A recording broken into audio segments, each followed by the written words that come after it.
So உங்களுக்கு trailer எப்படி பிடிச்சிருந்தது அண்ட் சாங் எந்த அளவுக்கு உங்களுக்கு பிடிச்சிருந்தது? எல்லாருக்கும் வணக்கம். ரொம்ப சந்தோஷமா இருக்கு. பாடல்கள் ஆடியோ லான்ச் வந்ததுக்கே ரொம்ப சந்தோஷமா இருக்கு. பாபநாசம்ல பார்த்து என்னோட அப்பாவா இது அப்படின்னு சுத்தமா நம்ப முடியல. அந்த சிவம்பலிங்கம் கிடையாது இது.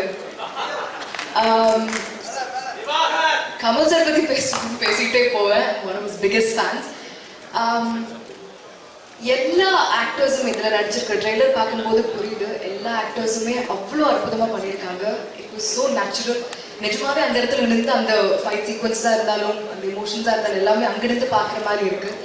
ரொம்ப ரொம்ப சந்தோஷமாக இருக்குது. என்டையர் டீம் வைடாக ப்ரொடக்ஷன்ஸ் அவங்க கூட பாபநாசம் பண்ணோம். அண்ட் மறுபடியும் இவ்வளோ சக்ஸஸ்ஃபுல்லாக இவ்வளோ ஷார்ட் ஸ்பேனில் இந்த படத்தை எடுத்து முடிச்சிருக்காங்கன்னா that is itself a big success. And அதுக்கு நான் என்டையர் டீம் கங்க்ராச்சுலேட் பண்ணிக்கிறேன். Everybody's done a wonderful job. ரொம்ப ரொம்ப எதிர்பார்ப்போடு வெயிட் பண்ணிட்டு இருக்கோம். And congratulations to entire team. Thank you.